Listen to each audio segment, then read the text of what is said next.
Today we are discussing about sexual reproduction. Actually, we have started this yesterday, but due to some urgency, I went in the mid of streaming. We have completed this one, how the variation of DNA and all those things is happening, but some part remain. See, we have seen earlier that and as organisms become more complex, the specialization of tissue increases. One solution that many multicellular organisms have found for the problem mentioned above is to have special lineages of cells in specialized organs in which only half the number of chromosomes and half the amount of DNA as compared to the non reproductive body cells. See what they are telling. For example, if we are having a heart, it is one of the organ, major organ or vital organ, which consists of specialized tissues, and that specialized tissues are consist with the special type of cells which are only performing the function of pumping like this. Similar way, lungs having the exchange of gases capacity. Okay, so that kind of cell. See, as the complexity of the body is organization is increasing from cellular level to tissue level, from tissue level to organ level. In that, what is going to happen? The complexity increases gradually. Okay, and we are differentiating the cells as germ cell and the somatic cell over there. Okay, we can say germ cell as reproductive cell and somatic cell as non-reproductive cell. Thus, when these germ cells, oh, sorry, this is achieved by a process of cell division called meiosis. See, mitosis, we can say it is equational division. The same number of chromosomes is present as in the mother cell. Similarly, in meiosis, what is going to happen? Reductional division is going to take place. Means, if it is diploid state, if the mother cell is diploid in state, then the daughter cell will be haploid. Okay. Next, thus when these germ cells from two individual combine during sexual reproduction to form a new individual, it results in a establishment of the number of chromosomes and the DNA content in the new generation. See, assume that from this female and from this male, we, we have only n number of chromosomes. See,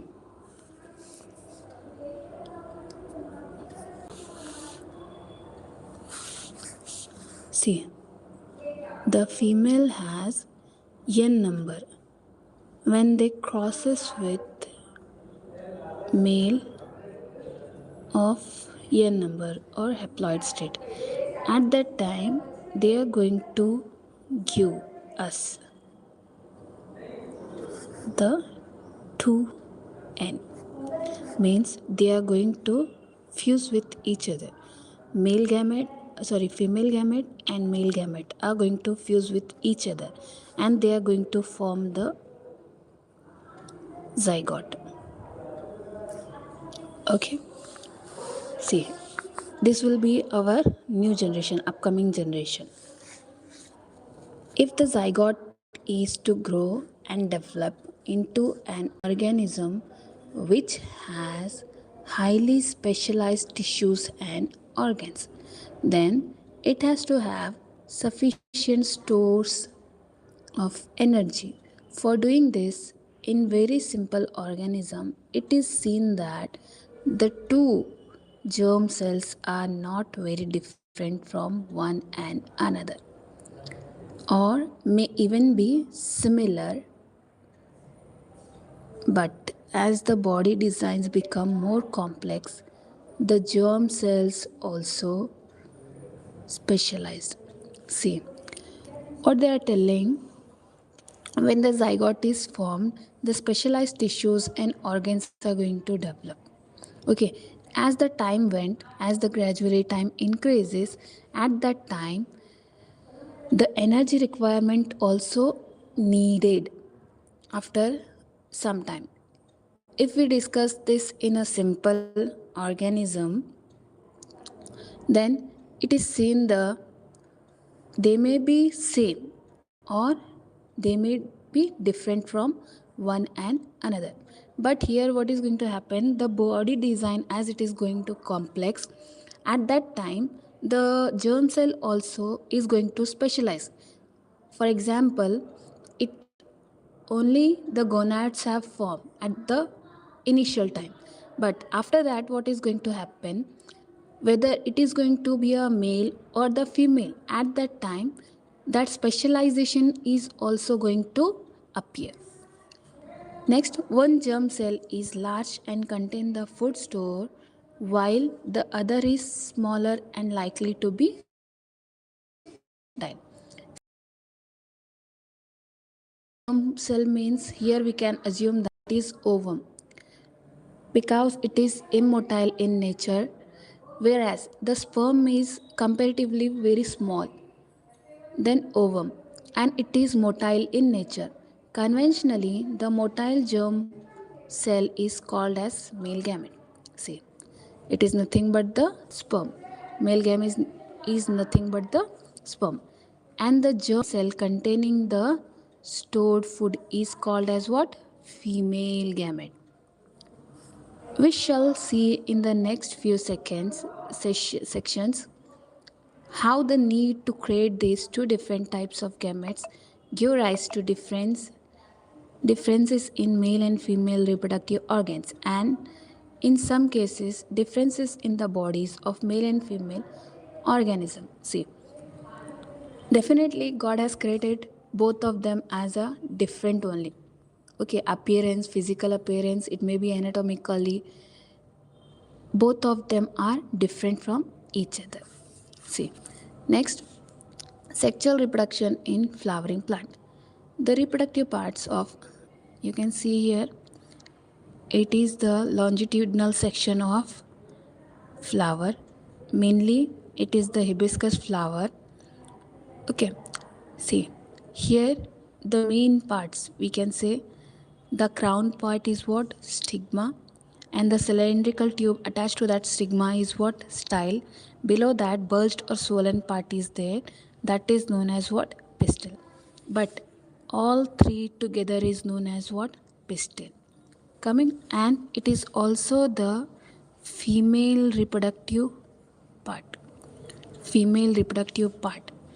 Whereas, if we went to male reproductive part, these are the thread-like structure known as the filament, and above that, one part is there that is responsible for the production of male gametes is what? Anther. And here, gametes production is done by the ovary. Okay, anther and filament together is known as what? Stamen, and it is going to represent the male reproductive parts or reproductive system. See, and this is the colored part which appears see, which is going to attract the insects, pests, and all those. So that is nothing but the petals. Next, we have sepals. Below that, petals. Petals are connected with the green leafy part, that is nothing but the sepals. Okay, see, mainly whenever the plants are flowering, uh, if the plant is having flowering ability, that kind of class is known as what? Angiosperm. The reproductive part of angiosperm are located in the flower.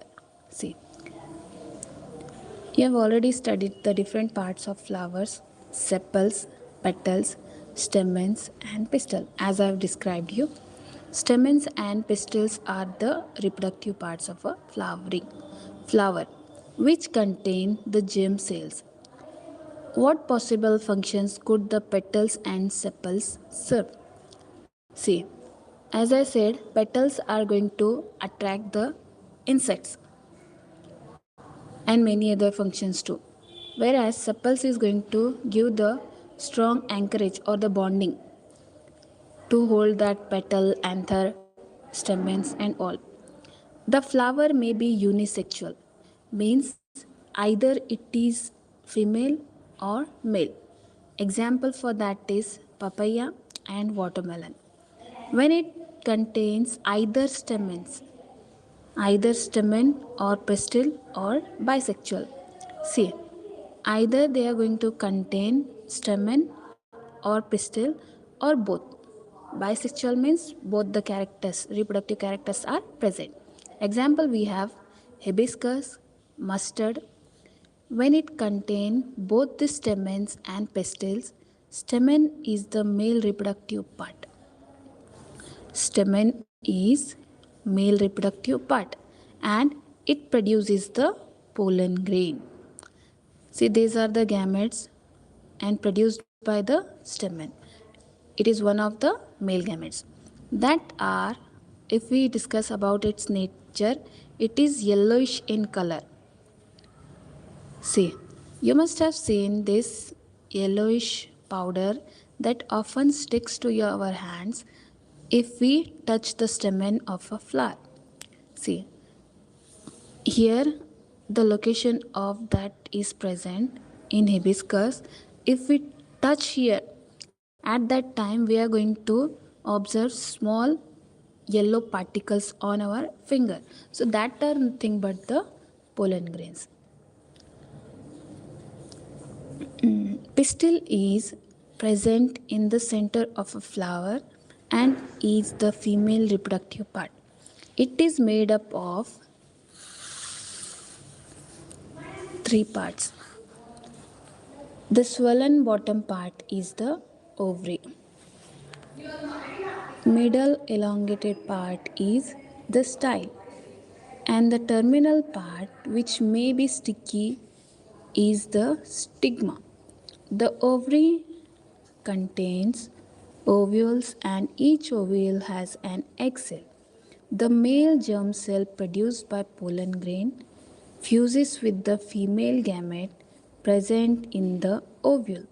This fusion of germ cells or fertilization give us the zygote, which is capable of growing into a new plant. See, here the pollen grains are there, and here this green part is known as what? Ovule. Within that, the female gamete is present, that is nothing but the embryo sac or female germ cell. Okay, it is also known as what? Female germ cell is also known as embryo sac. Within this ovary, we have one more part that is known as ovule. Within that, the embryo sac is stored or preserved or protected. See, thus the pollen needs to be transferred from the stamen to the stigma. If this transfer of pollen occurs in the same flower, it is referred to as self pollination. See, if we have flower A, okay, if we have flower A, okay, and this is what the flower B.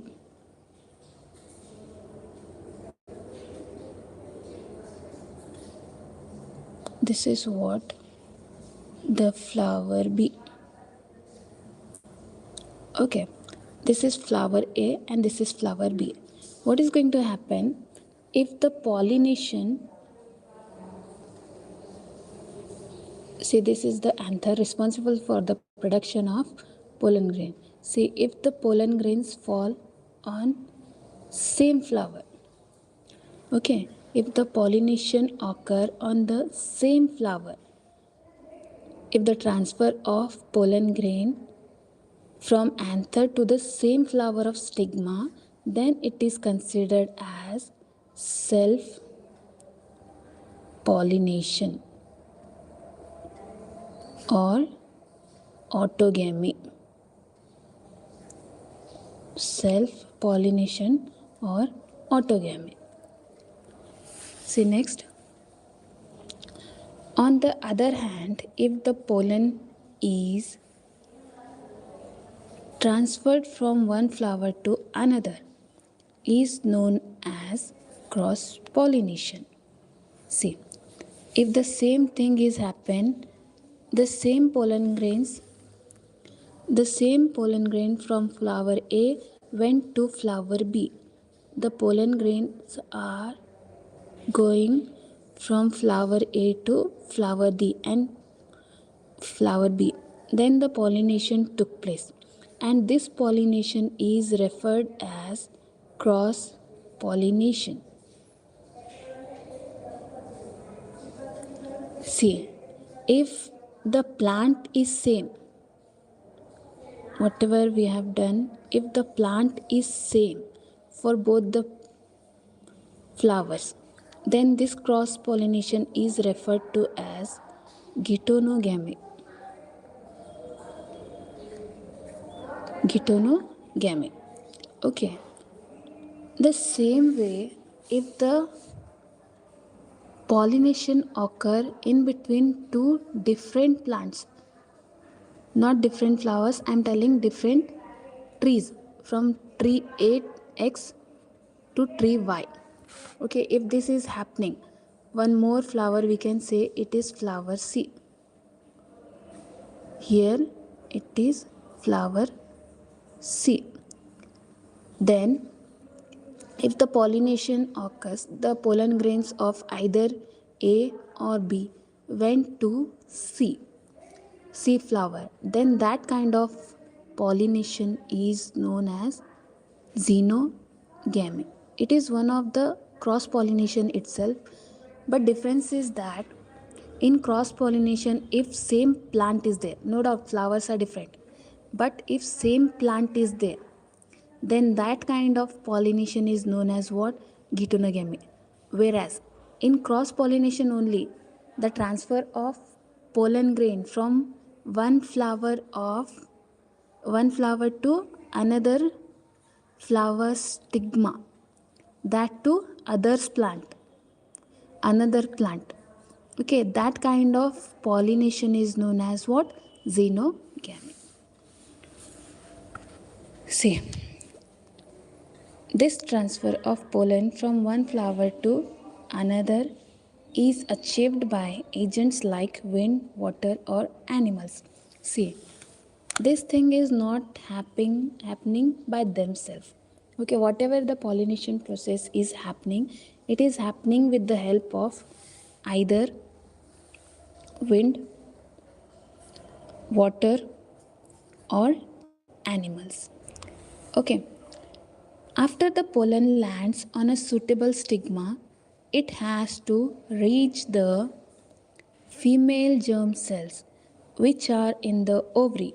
For this, a tube grows out of the pollen grain and travels through the style to reach the ovary. See, here with the help of this diagram, you are going to understand. See, the transfer of pollen grain took place.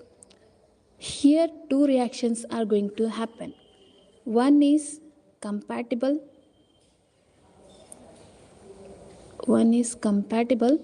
another one is incompatible.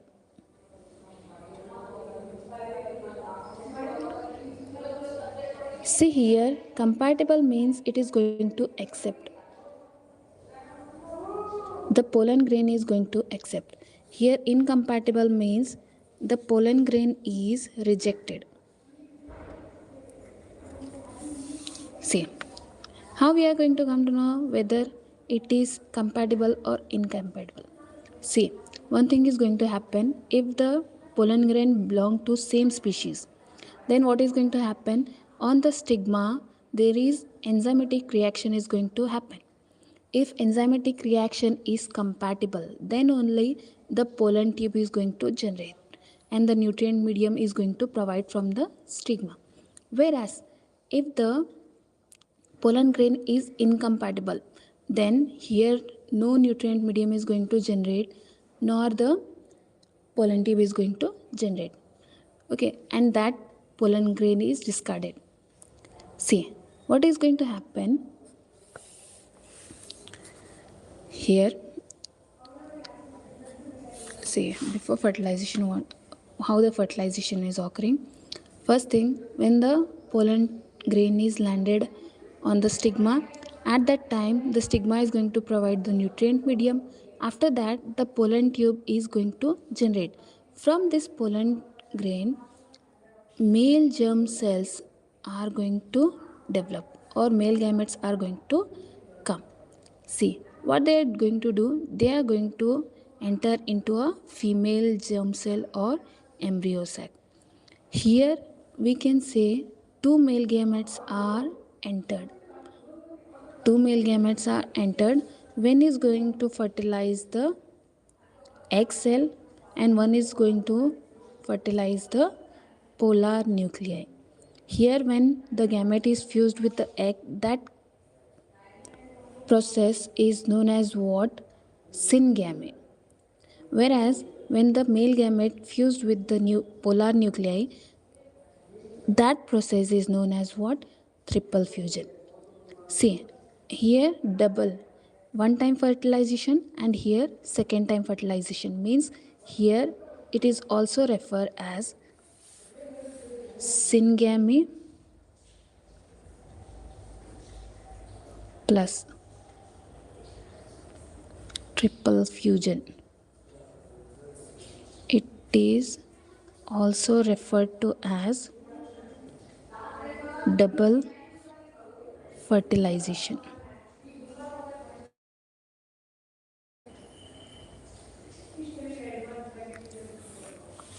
See next, here now the fertilization took place. After that, after fertilization, the zygote divides several times to form an embryo within the ovule. See this part, the as I mentioned, this green part is ovule. Within that, the embryo sac is going to develop. Firstly, it is the structure of immature, mature embryo sac. After that, it is going to convert into a fertilized embryo sac. The ovule develop a tough coat and is converted gradually converted into a seed. So this green part is going to generate the hard sheet around it, and it is also going to convert into a future seed. Next, the ovary grows rapidly and ripens to form a fruit. Meanwhile, the petals, sepals, stamens, style, and stigma may shrivel and fallen off. See, after that, when the ovule is leading into a seed and the ovary is going to be a future fruit, it is going to ripen and convert it into a fruit. Here, all the remaining parts, see, stigma, style, and the petals and sepals, they are going to shrivel and fallen off. They are going to fall off. You have ever observed any flower part still persisting in the fruit? Try and work out the advantages of seed formation for the plant.